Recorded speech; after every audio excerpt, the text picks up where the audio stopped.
wabarakatuh. Bismillahirrahmanirrahim. Alhamdulillahirabbil alamin. Wassalatu wassalamu ala asyrafil anbiya'i wal mursalin wa ala alihi wa sahbihi ajma'in. Rabbi shrah li sadri wa yassir li amri wahlul 'uqdatam min lisani yafqahu qawli, amma ba'd. Pertama-tamanya kita bersyukur kepada Allah Subhanahu wa taala kerana dengan izinnya kita dapat berkumpul pada malam ini di Masjid Sungai Rusa untuk satu program sembang santai hijrah dalam kehidupan muallaf.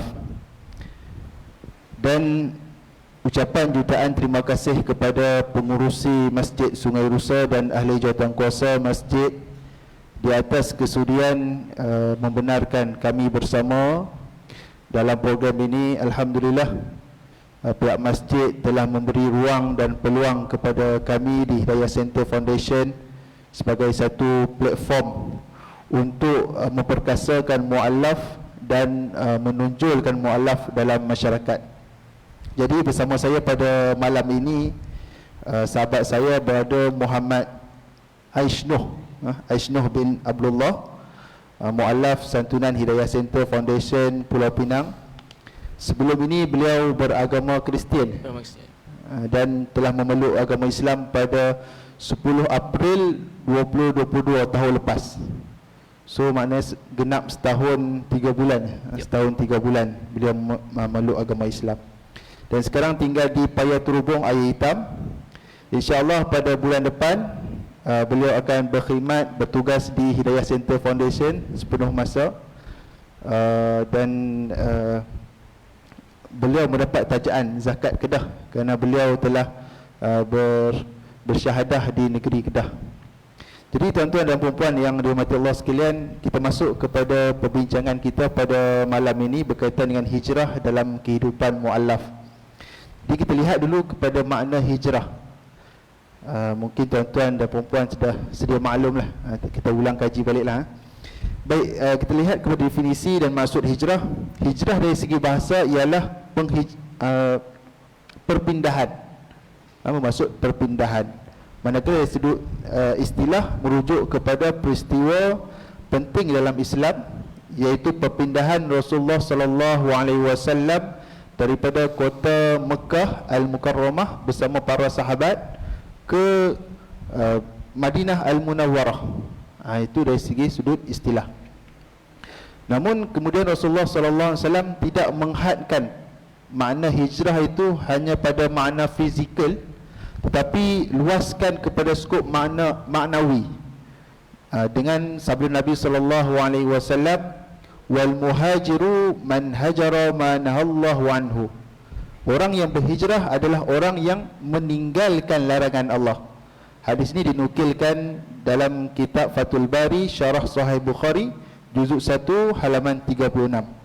Dan hadis lain Nabi SAW memaknakan hijrah dengan maksud wal muhajiru man hajaral khataya wadh-dhunuba. yakni hijrah ialah orang yang berhijrah itu mereka yang meninggalkan kesalahan dan dosa. Hadis riwayat Ahmad dinilai sahih. Imam Qayyim Al-Jauziyah rahimahullah menyebut hijrah ini terbahagi kepada dua makna, dari sudut fizikal dan juga dari sudut maknawi. Dari sudut fizikal iaitu hijrah dengan tubuh badan dari sebuah negeri ke sebuah negeri. Manakala dari sudut fizikal, dari sudut maknawi, hijrah dengan hati kepada Allah dan Rasul. Maknanya kita hijrah hati daripada cinta selain Allah kepada cinta kepada Allah. Kita hijrah hati daripada ubudiyah kita selain daripada kepada Allah kepada ubudiyah kepada Allah. Itu yang disebut oleh Imam Ibnu Qayyim Al-Jauziyah dalam kitabnya Ar-Risalah At-Tabukiyah, karya Imam Ibnu Qayyim Al-Jauziyah. Baik tuan-tuan rahimahullahu taala, saya ingin mengajukan soalan kepada sahabat saya Brother Aishnuh. Soalan yang pertama, Daripada makna hijrah yang kita sebutkan tadi, boleh berada kongsikan bagaimana kisah penghijrahan kehidupan berada sebelum Islam, suasana keluarga, dan apa yang menyebabkan berada Aisynuh tertarik sehingga berani membuat keputusan untuk memeluk agama Islam. Okay. Kongsikan. Bismillahirrahmanirrahim. Assalamualaikum warahmatullahi wabarakatuh. Kepada Ustaz Syiham dan juga kepada para jemaah yang hadir, tuan-tuan dan puan-puan. Sebelum tu saya nak kongsikan dulu latar belakang saya. Di mana sebelum saya memeluk agama Islam, saya beragama Kristian dan ibu saya beragama Kristian. Ayah saya pula beragama Buddhis. Dan sebelum saya memeluk agama Islam, saya tak mengamalkan pun agama Kristian tu di rumah. Sebab dekat rumah ayah saya beragama Buddhis dan nenek saya pula beragama Buddhis. Kami duduk sekali dan dekat rumah kami amalkan agama Buddhis lah. Dekat rumah saya ada tokoh Cina apa semua. Dan tapi masa tu saya ikut je ayah saya pergi ke ikut ayah saya untuk sembahyang tokoh Cina. Lepas tu saya ada beberapa kawan Hindu juga, dan jiran saya pun merupakan Hindu. Mereka beragama Hindu. Jiran saya dengan kami memang sangat rapat, dan kadang-kadang diorang akan ajar saya untuk pergi sembahyang ikut mereka, pergi ke kuil. Saya pun ikut je. Masa tu saya memang macam mana nak kata? Saya memang ikut je. Dan ada juga kawan Kristian di mana dia akan mengajak saya ke church untuk sembahyang juga. Dan masa saya bersekolah saya sekolah di MBS, Methodist Boys School, di mana sekolah tu merupakan sekolah Kristian. Dan di sekolah tu ada chapel. Chapel tu macam satu tempat macam gereja juga, tapi macam kecil lah.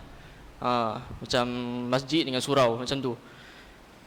Dan dekat chapel tu diorang akan buat program dan juga kuliah tentang agama Kristian. Dan dekat sekolah guru-guru saya percaya yang saya ni beragama Kristian, dan kadang-kadang diorang pun akan ajak saya untuk join lah chapel tu. Jadi saya pun macam biasa saya ikut je. Tapi masa tu saya memang ikut je dan tak ada haluan yang tepat. Dan masa tu saya rasa kosong sangat. Saya tak dapat menghayati agama-agama yang saya cuba untuk amalkan tu, cuba untuk sembahyangkan. Dan selepas SPM saya sambung belajar STPM tingkatan 6. Dan semasa di tingkatan 6 semester 2 saya ambil subjek sejarah. Dan di semester 2 kami akan belajar tentang sejarah Islam. Dan masa tu pula dekat sekolah saya ada kawan rapat lah, 3 orang. Dan salah seorang ni beragama Islam, iaitu kawan saya, sahabat saya dekat depan ni. Nama dia Muhammad Ashmil Faiz. Dia telah tolong saya banyak lah dalam mengenali agama Islam. Dan semasa di tingkatan 6, kami satu kumpulan ni, kami 4 orang. 2 orang, kami 3 orang non-Muslim lah masa tu. 3 orang kami non-Muslim, seorang Muslim. Dan kami sekumpulan ni akan selalu membuat ulang kaji macam group study lah. Dan ada satu malam tu kami kena belajar tentang sejarah Islam. Kami nak ulang kaji tentang sejarah Islam. Dan kami kena kaji tentang biodata Nabi Muhammad. Sebab dalam topik sejarah Islam kami di tingkatan 6, first topik yang kami kena belajar ialah tentang biodata Nabi Muhammad. Dan juga jalan cerita kehidupan Nabi Muhammad yang melibatkan peperangan yang telah berlaku di zaman Nabi Muhammad. Dan pada masa tu salah seorang kawan saya, dia suggest untuk tengok satu movie tentang Nabi Muhammad yang menceritakan kisah Nabi Muhammad lah, dari A to Z, di mana Nabi Muhammad lahir sampailah baginda wafat. Dan semasa saya menonton movie itu, terlintas dalam hati saya perasaan yang mengharukan tapi at the same time menyedihkan, sebabkan jalan cerita Nabi Muhammad sallallahu alaihi wasallam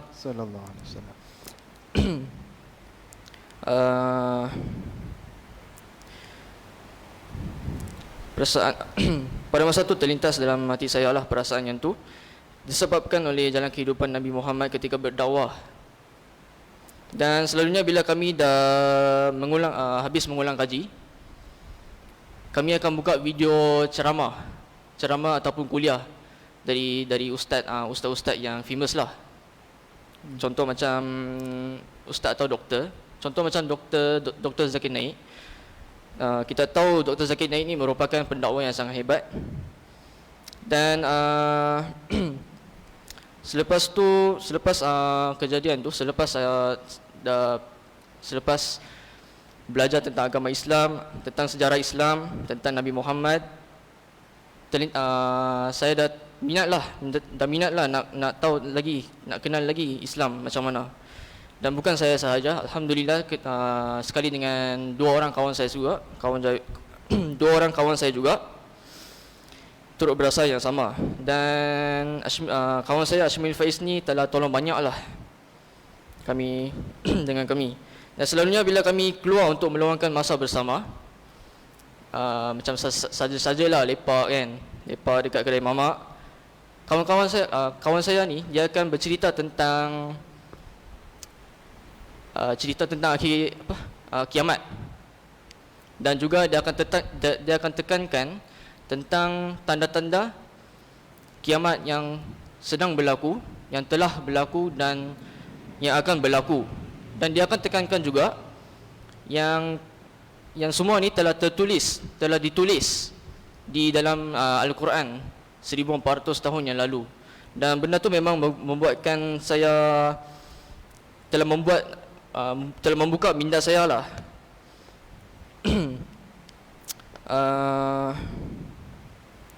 Dan pada masa ini memang saya dah minat dengan agama Islam. Dan masa tu juga saya dengan kawan-kawan saya memang dah berazam untuk memeluk agama Islam, kami sama-sama. Dan ada satu hari itu saya terbayang macam mana kalau kita semua memeluk agama Islam, kita dapat solat jemaah sama-sama, dapat berpuasa sama-sama, dapat berbuka puasa sama-sama, kan best. Dan masa tu benda tu menjadi satu cita-cita lah untuk saya, supaya kita semua satu grup ni masuk Islam, semua Islam. Dan tapi dalam satu point tu saya jadi risau dan takut. Sebab saya takut benda ni akan menjadi isu antara kedua ibu bapa saya. Menjadi isu antara kedua ibu bapa saya. Dan ada satu hari tu saya bawa sahabat saya ni ke rumah saya. Dan pada malam hari tu, ayah saya balik dari kerja. Ayah saya dengan dia bersimbang saja. Dan tiba-tiba ayah saya beritahu dekat kawan saya. Masa tu saya memang speechless lah. Saya memang happy masa tu. Sebab ayah saya beritahu dekat dia,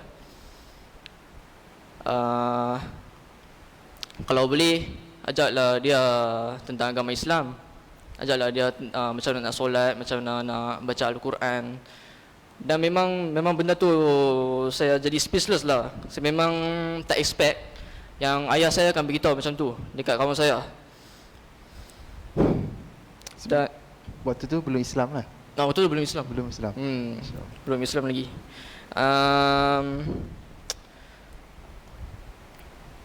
Dan selepas tu ayah saya beritahu dekat kawan saya. Saya tahu agama Islam ni merupakan agama yang sangat-sangat indah. Dan masa tu memang saya speechless. Memang saya gembira sangatlah, sebab saya memang tak expect ayah saya akan beritahu macam tu. Jadi selepas tu memang saya dah ambil inisiatif untuk belajar membaca Al-Quran, untuk belajar menghafal surah Al-Fatihah, belajar untuk cara solat dan basic-basic yang saya kena belajar. Contoh macam mana nak berpuasa apa semua kan, dengan bimbingan kawan saya. Dan pada masa tu juga saya berazam untuk nak melafazkan syahadah di bulan Ramadan. Dan selepas STPM, masa tu hujung tahun 2021, hujung tahun 2021, saya bekerja di Kulim. Ketika saya bekerja di Kulim bersama dengan ayah saya lah dekat situ, saya tanya ayah saya, bolehkah saya nak masuk Islam? Memang boleh lah kan, sebab ayah saya pun dah galakkan. Tapi saya nak masuk Islam dengan lebih awal. Tapi ayah saya kata dia nak nanti pada hari jadi dia, di mana hari itu adalah hari raya Aidilfitri yang ke-6. Ayah saya nak bawa satu family untuk memeluk agama Islam. Dan saya masih stick dengan apa yang saya nak buat, iaitu melafazkan syahadah di bulan Ramadan juga. Dan tibalah bulan Ramadan 2022. Tanpa rasa nak tunggu, tanpa rasa ragu-ragu, saya terus ambil langkah untuk terus berjumpa dengan seorang ni dekat Kulim. Saya panggil dia Abah lah. Abah dia telah membimbing saya untuk melafazkan syahadah di salah satu surau di Kulim. Dan terus ke pejabat agama Kulim untuk register.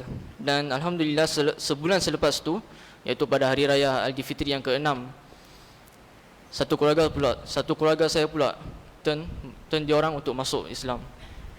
Sekarang ni satu family masuk Islam, kecuali nenek saya. Tu je lah Ustaz. Masya-Allah. Alhamdulillah. Syukur kita kepada Allah Taala. Bukan beliau sahaja masuk Islam, satu family. Itu nikmat juga tu. Nikmat dapat beribadah bersama dengan family. Ya. Ada setengah mualaf kita masuk Islam seorang-seorang. Family tak tahu. So nak beribadah tu agak susah. Ni pada Aishnuh, alhamdulillah mendapat galakan daripada family, dan family pun masuk Islam, alhamdulillah.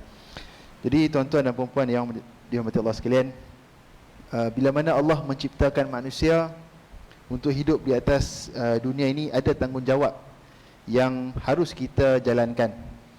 Dan melalui Al-Quran kita mengetahui bahawa manusia ini diciptakan adalah untuk mengabdikan diri kepada Allah Ta'ala, menyembah, beribadah kepada Allah Ta'ala. Seperti mana dalam firman Allah SWT dalam surah Az-Zariyat ayat 56, Allah sebut, وَمَا خَلَقْتُ الْجِنَّ وَالْإِنسِ إِلَّا لِيَعْبُدُونَ. Aku tidak menciptakan jin dan manusia melainkan untuk beribadah kepada Allah. Jadi alhamdulillah, itu yang perlu kita laksanakan sepanjang hidup kita. Apa sahaja perbuatan, apa sahaja tindakan kita adalah untuk beribadah kepada Allah SWT. Itulah nikmat Islam, nikmat yang perlu untuk kita banyak bersyukur kepada Allah Ta'ala, kerana kita dilahir pun Islam, dapat nikmat Islam, dapat beribadah, dapat berjamaah. Mungkin ada di luar sana yang lahir dalam keadaan keluarga bukan Islam dan mencari-cari Islam itu. Jadi alhamdulillah kita banyakkan bersyukur, dan inilah pasport kita untuk kita menuju ke syurga Allah SWT. Mudah-mudahan kita semua dapat berjumpa di syurga Allah SWT, insya-Allah. Baik tuan-tuan dan puan-puan yang dirahmati Allah sekalian, kita pergi ke soalan yang seterusnya. Boleh Pada Aishnuh. Soalan berkaitan dengan boleh kongsikan perbezaan yang dalam hidup pada Aishnuh ketika mana pada Aishnuh sebelum Islam, setelah masuk Islam, apakah perbezaan yang ketara dari sudut aspek diri dan keluarga? Silakan. Okey, perbezaan sebelum saya Islam dengan selepas masuk Islam. Dia seperti dua kehidupan yang sangat-sangat berbeza lah. Perbezaan yang ketara yang saya rasakan ialah sebelum saya masuk Islam tu, keadaan di mana saya rasa tiada arah tuju dalam hidup, dan saya tak tahu apa tujuan kita hidup. Takkan kita nak kita lahir je, sekolah, bekerja dan kahwin, meninggal, macam tu je kot, kan? Terlintas dalam fikiran saya. Dan di mana saya rasa saya tak percaya dengan mana-mana Tuhan masa tu. Bukan tak percaya dengan mana-mana Tuhan, cuma saya tak boleh nak menghayati bila saya cuba untuk beramal dalam agama-agama yang saya sebutkan tadi tu. Dan masa tu saya selalu risau tentang masa depan saya, tentang rezeki saya lah. Dan di mana saya tak tahu nak serahkan urusan saya tu kepada siapa, dan dekat siapa nak luahkan perasaan kita bila mana kita bersendirian. Selain dari manusia, kita nak luah dengan manusia. Kita tahu, kita sebagai manusia, kita tahu kita pun ada limit kita untuk membantu orang lain, kan, kecuali Allah Subhanahu Wa Taala. Dan alhamdulillah semua perasaan itu berubah ketika saya mengenal agama Islam, ketika saya mengenal siapa itu Allah Subhanahu Wa Taala, Allah yang Maha Besar, Allah yang Maha Esa. Saya jumpa tempat untuk mengeluh, untuk meluahkan perasaan dan menyerahkan semua urusan kehidupan saya kepada Allah Subhanahu Wa Taala. Sebab saya percaya Allah merupakan sebaik-baik perancang hidup. Dan kehidupan saya selepas memeluk agama Islam secara ringkasnya saya berasa tidak menyesal langsung lah dengan keputusan yang saya buat untuk mengenali agama Islam dengan lebih mendalam. Dan sangat-sangat rasa tenang dan lega. Tenang dan lega aja sebab saya tahu semua urusan kehidupan kita ada campur tangan Allah dalam tu, dan kita tak perlu risau pun. Dan semua apa yang berlaku dalam hidup kita adalah untuk kebaikan kita, sebab Allah sahaja yang tahu apa yang terbaik untuk kita. Dan bagi keluarga saya pula, alhamdulillah adik perempuan saya dia terus start pakai tudung lah. Dia terus start pakai tudung lepas syahadah tu. Dan satu keluarga sekarang ni tengah belajar Iqra', tengah belajar membaca Al-Quran. Dan di rumah banyak yang berubah keadaan di rumah, di mana bulan puasa yang lalu dapat solat jemaah sama-sama, solat tarawih lah, solat jemaah sama-sama. Dan saya dapat mengetuai solat tu, saya dapat menjadi imam, Masya-Allah, untuk keluarga saya. Dan memang yang tu cita-cita saya lah, nak jadi imam, kan. Dan dan di bulan puasa pula, keluarga saya diorang pun cubalah, diorang cuba untuk berpuasa, untuk tahan, untuk istiqamah. Dan pada hari raya Aidilfitri pula, tahun ni merupakan tahun pertama kami menyambut hari raya Aidilfitri. Dan sangat-sangat meriah lah, sebab dapat menyambut sekali dengan kawan-kawan saya, dengan keluarga saya, satu keluarga. Masa tu kami buat open house lah. Kami buat open house secara pertama kali membuat open house, menjemput kawan-kawan yang lain untuk menyambut bersama. Walaupun open house tadi tu tak seberapa besar, tapi masih meriah lah. Dan juga pertama kali tahun ni, Raya Haji lah, tahun ni dapat merasa daging korban. Tahun ni pertama kali lah. Daging korban hari tu diagihkan oleh Hidayah Center Foundation Pulau Pinang kepada semua para mu'alaf santunan Hidayah Center Pulau Pinang. Itu je Ustaz. Okay, alhamdulillah. Mencari ketenangan, akhirnya berjumpa dengan Islam. Islam memberi ketenangan dalam hati pada Aisyah. Alhamdulillah. Apabila seseorang itu masuk Islam, kita mengharapkan dia menjadi seorang yang, kalau yang dah baik, dia akan jadi lebih baik. Kalau sebelum ni buruk, dia akan, bila masuk Islam, dia akan jadi orang yang baik. Itu yang berlaku dalam kalangan mu'alaf kita, yang saya pernah dengar mu'alaf yang panas baran sebelum Islam. Tapi bila mana dia masuk Islam, hati dia mudah lembut, dia hilang dengan panas baran tu, mudah hilang. Baik, poin yang penting juga, bila masuk Islam, jangan kita menjadi fitnah kepada Islam. Tu jadikan contoh kepada rakan-rakan yang bukan Islam. Ini akhlak orang Islam, insya-Allah. Baik tuan-tuan dan puan-puan yang dirahmati Allah sekalian, apabila kita berjumpa dengan orang yang mencari kebenaran, orang yang mencari Tuhan, mereka mempunyai persoalan-persoalan yang membelenggu diri mereka. Sekurang-kurangnya 3 persoalan asas kehidupan yang tertanya-tanya dalam diri mereka. Ini juga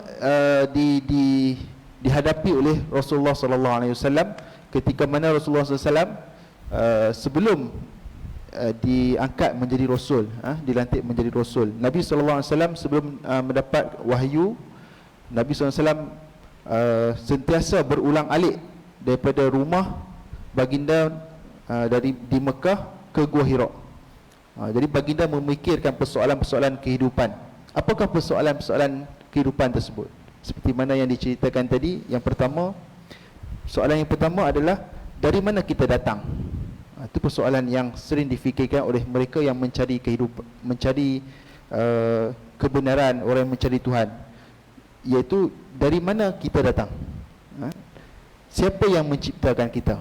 Itu soalan pertama. Soalan kedua, mengapa kita diciptakan di atas dunia ini? Apa matlamat kita hidup di atas muka bumi ini? Dan yang ketiga, di mana kita pergi selepas mati? Itu persoalan-persoalan yang asas yang dibelenggu oleh mereka yang mencari kebenaran. Alhamdulillah, Islam adalah satu-satunya agama yang mampu untuk menjawab persoalan-persoalan ini, dan dapat menjawab dengan sangat baiklah. Islam adalah agama yang benar, yang memberi petunjuk kepada manusia dengan sumbernya, yakni Al-Quran dan Sunnah Nabi sallallahu alaihi wasallam, disertakan dengan penemuan-penemuan sains, bukti-bukti saintifik. Jadi 3 persoalan asas tadi, dari mana kita datang, telah dijawab di dalam Al-Quran. Boleh rujuk kepada surah Al-Mu'minun, surah 23, surah yang ke-23 ayat 12. Allah menceritakan tentang Allah yang menciptakan manusia daripada tanah. Jadi dari mana kita datang? Itu daripada Allah. Allah yang menciptakan kita daripada tanah. Dan penemuan sains, bila dikaji manusia ini dengan tanah, ada elemen yang sama. Memang benarlah Al-Quran. Dan soalan yang kedua, mengapa kita diciptakan di atas muka bumi? Apa tujuan kita? Jadi ayat ini antaranya yang disebut di dalam Al-Quran, kenapa kita diciptakan, seperti mana surah yang saya bacakan pada awal tadi, iaitu daripada surah Az-Zariyat, surah yang ke-51 ayat 56. Allah sebut Allah menciptakan jin dan manusia untuk beribadah kepada Allah Subhanahu Wa Taala. Dan soalan yang ketiga, ke mana kita pergi selepas kita mati? Ini orang agama-agama lain mungkin tidak ada jawapan. Mereka bertanya-tanya apa yang berlaku selepas kita mati. Dan dalam Al-Quran menyebut dalam surah Az-Zumar, surah ke-39 ayat 7, yang mana menyebut bahawa selepas mati manusia akan dibangkitkan kembali, lalu diberitakan kepada manusia apa yang telah manusia kerjakan. Jadi kita akan ada satu alam lagi, alam akhirat. Kita akan dibangkitkan dan kita akan dipersembahkan amalan-amalan kita yang kita buat sebelum tu di dunia. Baik, tuan-tuan dan puan-puan yang dirahmati Allah sekalian, kita pergi ke soalan yang seterusnya. Soalan yang ketiga, boleh Brother Ashnuh kongsikan jika ada persepsi ataupun salah tanggapan Brother Ashnuh sebelum memeluk agama Islam terhadap Islam? Jika ada salah tanggapan ataupun persepsi terhadap agama Islam, silakan. Okey, bagi soalan ni, salah tanggapan atau persepsi saya terhadap agama Islam tak banyak lah. Cuma sebelum saya mengenali agama Islam, saya ingat ia akan menjadi satu benda yang impossible, satu benda yang susah untuk saya nak belajar. Sebab saya ingat nak kena belajar tentang bahasa Arab, nak kena belajar macam mana nak cakap bahasa Arab kan. Dan tapi bila saya dah kenal agama Islam ni, dan saya rasa dan masa tu saya memang rasa nak belajar lagi dengan mendalam tentang agama Islam. Bila saya belajar tu dengan bimbingan kawan saya ni dan juga beberapa pihak yang lain, kawan saya yang lain, saya rasa macam mudah sangat. Saya rasa mudah sangat dan tak susah langsung lah. Sebab tu orang kata tak kenal maka tak cinta kan. Dan saya tahu banyak lagi benda yang saya kena belajar lagi, ilmu-ilmu yang saya kena belajar lagi. Dan saya harap ni bukan saya tahu ini ia takkan pernah menjadi beban untuk saya lah. Sebab saya cuma rasa nak belajar lagi. Dan yang kedua, tentang berkatan, bersunat lah. Di mana ini memang common lah untuk semua non-Muslim dengan mu'alaf. Dia orang fikir masuk Islam kena sunat terus kan. Dan sebelum saya memeluk agama Islam, saya memang ingat yang tu. Saya ingat masuk Islam tu terus kena berkatan, terus kena sunat. Dan Takut dah. takutlah ustaz. Tapi benda tu tak halang saya lah untuk nak memeluk agama Islam. Dan saya dapat tahu juga dari kawan saya yang berkatan ni tak patut jadi satu benda yang perlu dirisaukan. Jangan takut untuk berkatan. Sebab saya diberitahu yang bila kita masuk Islam ni, kepada saya nak beritahu dekat untuk para non-Muslim dan mualaf, bila kita dah masuk Islam, yang paling penting kita kena ambil concern, yang kita kena utamakan ialah dengan belajar akidah dulu, akhlak. Dan berkatan ni dia ikut kemampuan seseorang mualaf atau non-Muslim. Tapi sebaiknya buatlah untuk meyakinkan diri kita yang segala amal ibadah kita tu diterima oleh Allah, sah di sisi Allah, dan juga untuk kebersihan diri kita juga. Itu je ustaz. Dua tu je. Okay, alhamdulillah. Nampak tak ada banyak sangatlah persepsi ataupun syarat tanggapan terhadap Islam.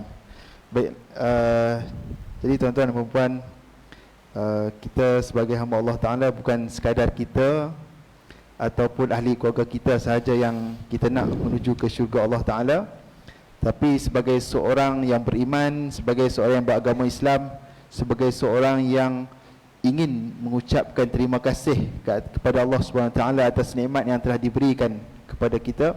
Kita ingin meneruskan tugas para Nabi, para Rasul, termasuklah junjungan besar Nabi Muhammad SAW, iaitu mengajak seramai mungkin manusia yang berada di luar sana untuk kembali kepada agama fitrah, kembali kepada agama Islam, untuk sama-sama kita menuju ke syurga Allah SWT.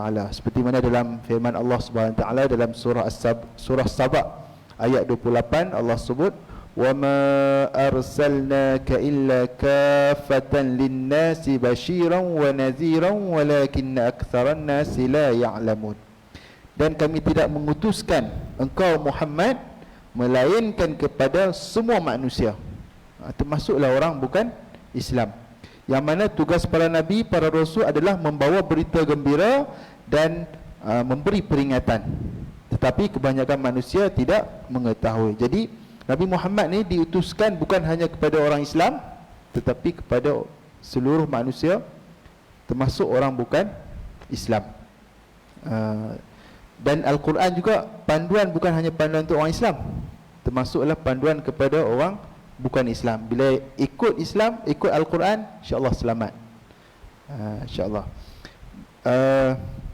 Itulah tugas para Nabi, yang mana memberi peringatan. Yang pertama tadi memberi berita gembira, yakni syurga bagi orang yang beriman, dan peringatan bagi orang yang melanggar perintah Allah Subhanahu Wa Taala. Baik tuan-tuan dan puan-puan, insya-Allah soalan yang terakhir untuk malam ini kepada Brother Aishno. sebagai kesimpulan, apakah peranan yang perlu dimainkan ataupun usaha-usaha untuk masyarakat Islam membantu orang bukan Islam untuk berhijrah, untuk memilih, untuk mengenal Islam? Jadi saya serahkan kepada bercakap tentang peranan, banyak peranan yang perlu yang boleh kita mainkan. Kita boleh untuk membantu orang yang bukan Islam untuk berhijrah memilih agama Islam sebagai jalan hidup mereka. Dan saya nak tekankan tentang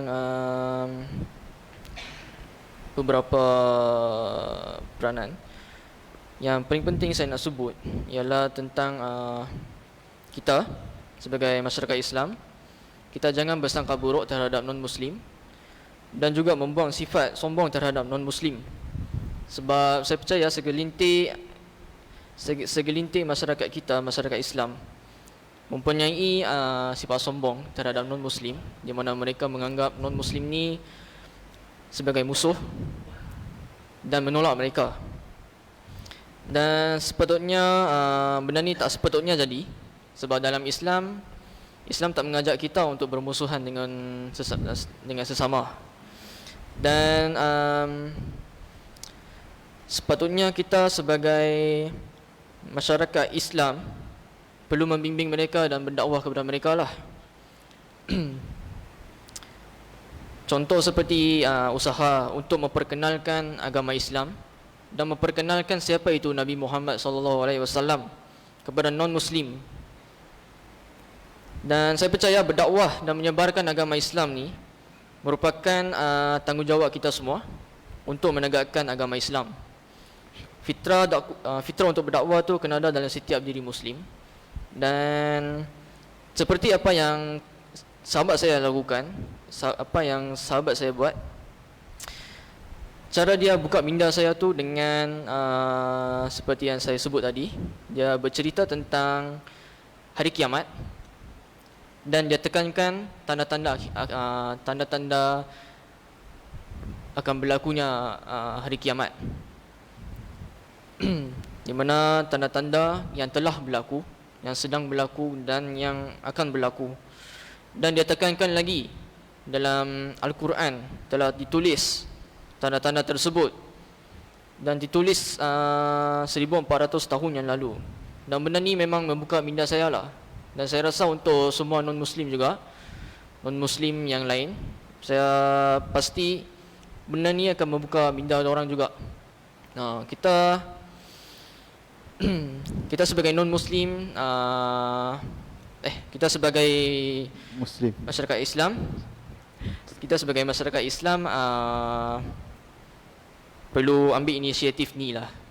Kalau kita ada sahabat non-Muslim, kita cuba untuk melembutkan hati dia dan kita berdakwah secara macam tu, macam apa yang kawan saya buat.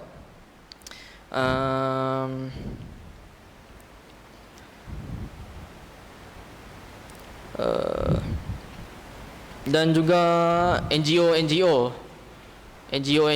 Islamik memainkan peranan yang sangat penting juga, seperti Hidayah Center, di mana diorang akan offer kelas untuk non-Muslim. Kalau ada non-Muslim yang ingin belajar, ingin mengetahui, diorang boleh datang ke sini, ke NGO ni. Contoh seperti Hidayah Center, Makma, banyak lagi NGO dekat Pulau Pinang yang offer kelas untuk non-Muslim. Dan saya rasa itu saja, Ustaz. Baik. Terima kasih kepada Brother Ashno. Jadi banyak usaha-usaha peranan-peranan yang boleh kita laksanakan, seperti mana yang disebutkan tadi, mengikut kemampuan kapasiti kita lah masing-masing, insya-Allah. Bangga tadi terharu kawan salah satu dakwah kawan, dakwah kepada kawan. Jadi kami di Hidayah Center Foundation melalui GDM, Gabungan Dakwah Malaysia, dalam usaha menggerakkan masyarakat untuk terlibat dalam usaha dakwah kepada masyarakat bukan Islam. Antaranya melalui masjid lah. Masjid juga adalah platform yang baik kita baru tahun lepas sehingga tahun ni kita mengadakan kerjasama dengan Jabatan Hal Ehwal Agama Islam Negeri Pulau Pinang untuk mengadakan program-program kesedaran dan latihan dakwah kepada ahli jawatankuasa masjid. Setiap daerah kita dah buat 3 daerah, SPU, SPS dengan Timur Laut. 2 lagi belum lagi, insyaAllah dicadangkan tahun ni lah. Kita akan buat di SPT dan Barat Daya, insyaAllah. Jadi daripada harapan kami melalui masjid-masjid ni, mungkin masjid-masjid tertentu lah, kita nak wujudkan satu ahli jawatankuasa yang fokus kepada dakwah non-Muslim dan juga santunan saudara baru. Apa yang boleh dibuat? Dengan adanya ahli jawatankuasa di masjid tersebut, mereka boleh kenal pasti khariah mereka, kawasan sekitar mereka, non-Muslim dan juga mu'allaf yang ada di sekitar, libatkan dengan aktiviti-aktiviti di masjid. Dan juga program-program seperti ziarah ke rumah mereka, ziarah ke rumah mu'allaf, dan program-program seperti jamuan hari raya, libatkan mereka bersama. Jadi itu untuk mereka lebih rapat dengan Islam. Yang kedua berkenaan dengan NGO tadilah, mungkin kita nak pergi turun berdakwah kepada orang bukan Islam, mungkin kita tak ada masa dan kapasiti nak berdakwah, itu memerlukan ilmu. Jadi mungkin dengan membantu NGO, salah satunya dengan membantu kewangan kepada NGO, maka NGO boleh melaksanakan aktiviti-aktiviti dakwah. Jadi insya-Allah usaha-usaha tersebut sahamnya akan dapat kepada kita juga, insya-Allah. Baik. Jadi saya rasa setakat itu saja untuk hari ini. Kita akhiri dengan tasbih kafarah dan surah Al-Asr. Subhanakallahumma wa bihamdik asyhadu an la ilaha illa anta astaghfiruka wa atubu ilaik. Bismillahirrahmanirrahim. Wal 'asr innal insana lafi khusr illa alladhina amanu wa 'amilus solihat wa tawassaw bil haqq wa tawassaw bis sabr. Assalamualaikum warahmatullahi wabarakatuh.